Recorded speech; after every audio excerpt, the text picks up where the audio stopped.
Okay, let's get started. Ghosts are real. That much I know. Hey horrifics, welcome back to my channel. My name is Amanda. If this is the first time here, don't forget to subscribe and hit the bell icon so you can get notification every single time that I post a video, and I post every single week. So you can see from the title, today is going to be part 2 of classic horror films that I believe that everyone should watch at least once in their lives. I did part 1 last week, leaving it right here because I encourage you to go and watch it in case that when you see this video, you could be thinking of plenty of horror films, but most likely I talk about them on the first part. I am so happy that you guys liked that video. And without much to say, let's get quickly into more classic horror films that I do believe that everyone should watch at least once. I'm going to start this list with King Kong from 1933. This one is a pre-code American horror monsters film, and it follows a giant ape dub Kong that is captured from Skull Island and attempts to possess a beautiful young woman. Ever since its release, the film has been ranked as one of the greatest films of all time, not just horror. It has a remake from the 1970s and then from 2005, and has a reboot from 2017. It was so successful that we had a sequel that is Son of Kong, and of course a whole franchise. Now, as a fun fact, this film was initially banned on the Nazi Germany because it was described as a violation of Germans' race feelings. Next, we have the 1953 American period horror mystery film House of Wax. This is a remake from the 1930s horror film Mysteries from the Wax Museum. Now this one stars Vincent Price, and it follows a disfigured sculptor that repopulates his destroyed wax museum by murdering people and using their wax-coated remains as display. This is a film that of course inspired House of Wax from 2005. This film also revitalizes Vincent Price's career, since during those times he was basically doing the secondary characters, and this is the one that brought his career back up. This film also is the first acting credit of Caroline Jones, that years later we will be seeing play Morticia Addams on the TV series The Addams Family. This is also one of the first 3D films to ever be made, and the first horror film to be on the 3D format. But of course, the 3D effects have evolved a lot ever since, but it's always cool to see how they were back in the day. Next, we have the 1960s French horror film Eyes Without a Face. This one is based on a novel on the same name, and it follows a plastic surgeon who is determined to perform a face transplant on his daughter, who was disfigured in a car accident. Now, during the film production, a lot of censorship had to be made, and even a censored version was released in the United States. And this brought a lot of controversy because of the time, and bringing a range from praise to disgust on the first critics that they ever came. But now modern critics, they praise the poetic nature of the film, and also how it was an influence to many filmmakers. One of those is Pedro Almodóvar, is a Spanish director, and is the one that did La piel que habito, or The Skin I Live In. Features a mad scientist that does some surgeries without the consent of the person. And also the American filmmaker John Carpenter has stated that Eyes Without a Face was a big inspiration and influence in his decision to make his killer, the shape or slash Michael Myers, to wear a mask that was white, and the whole design behind it. But at the end, Eyes Without a Face is mostly credited by bringing the mad scientist trope, something that we have seen plenty of times in horror.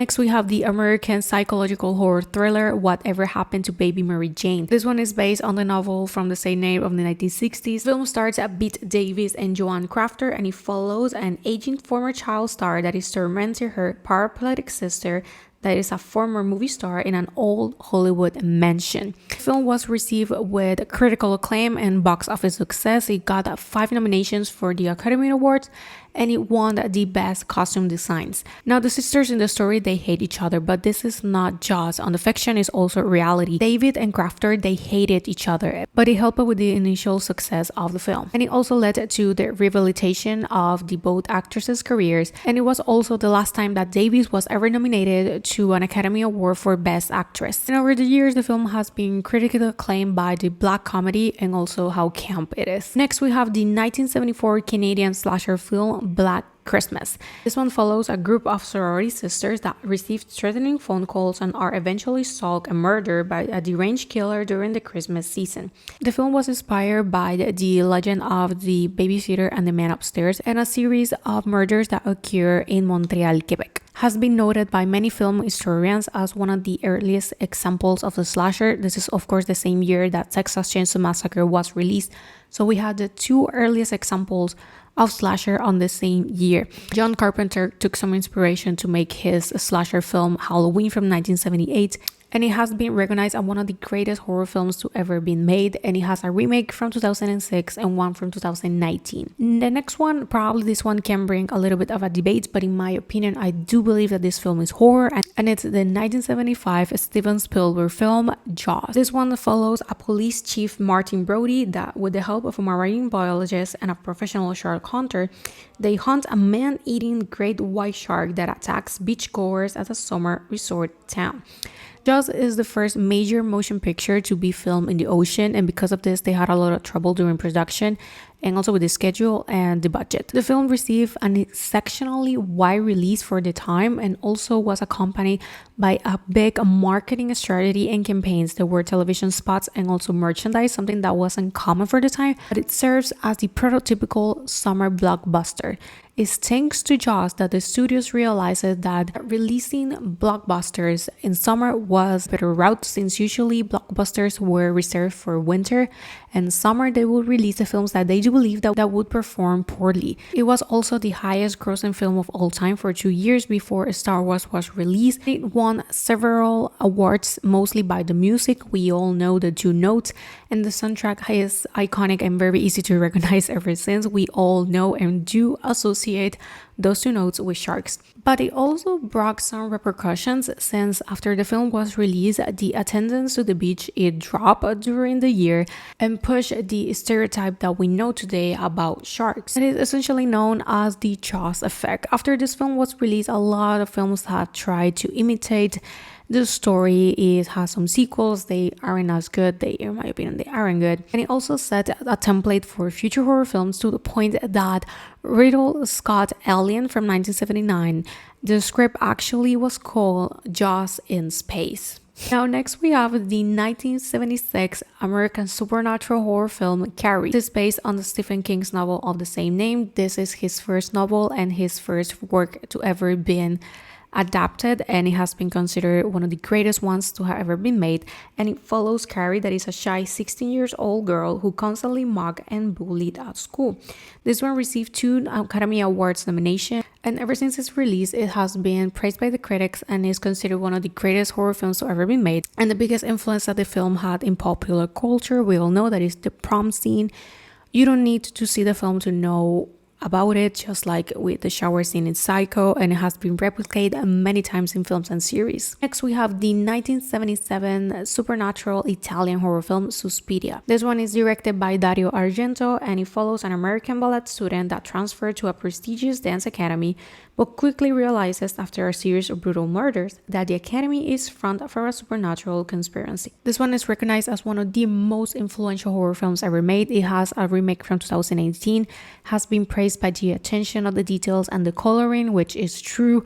If you watch the film, you know that the attention to the details is remarkable. In general speaking, the film is good, but that is mind-blowing. The attention to the details and the coloring, it really adds to the whole story. And next we have the surrealist body horror film Eraserhead. This one was shot in black and white, and it follows a man that is called Nance that is left to care for his grossly deformed child in a desolated industrial landscape. This one opened to a small audiences, but over time it has been praised and now has a cult following and is considered one of the greatest horror films ever made. The film has some surrealist, imaginary, and sexual undercurrents have been seen as thematic element keys, and also the intricate sound design. This is one of those films that I do believe that they aren't for everyone, but just like the rest of the list in general, they should be watched at least once, just for the experience. Even if you don't end up liking it, at least you should give it a try. it makes no harm. Next, we have the 1982 American supernatural horror film Poltergeist. This one is directed by Tobe Hooper and is written by Steven Spielberg. This one follows a suburban family whose home is invaded by a vengeful ghost that abducts their youngest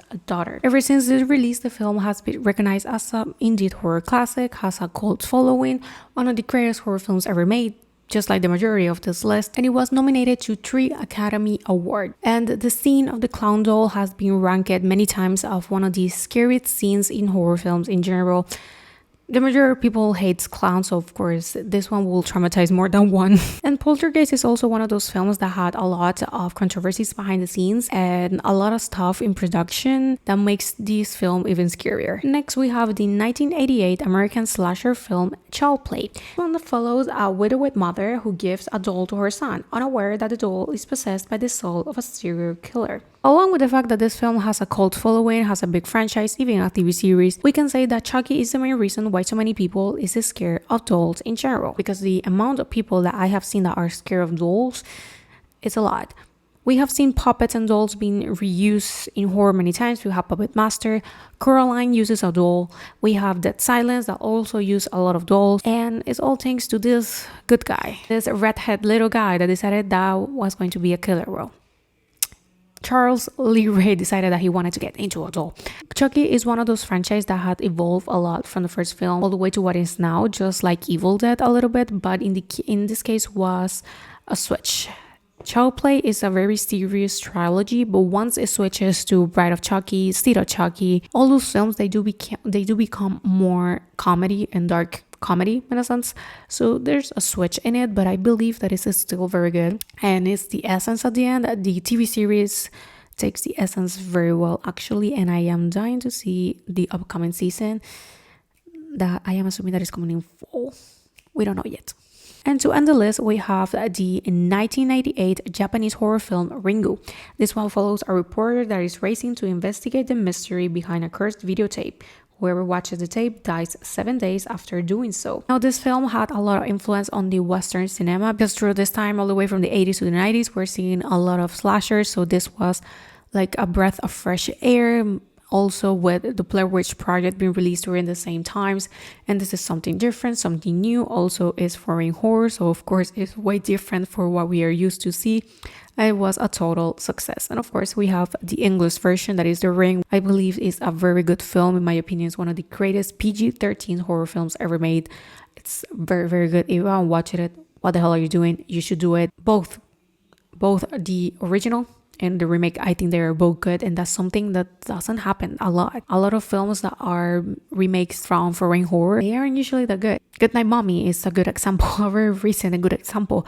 But in the case of The Ring, I think that they did a pretty good job. And also this film initiated some global interest in Japanese horror cinema, and it resulted in the successful release of Japanese films like Ju-On, The Grudge, and also Dark Water. Both of them, they have American remakes. And it also brought some attention to other Asian films like The Tale of Two Sisters. The Uninvited is the American remake of it, and also The Eye. So we should be careful that this film was released because thanks to it, the interest for Japanese horror initiated, and now we have all these great films and we have even access to it, because of course we know that foreign horror is it wasn't that easy at the time to watch. So this made more accessible watching foreign horror since they knew it will be popular here.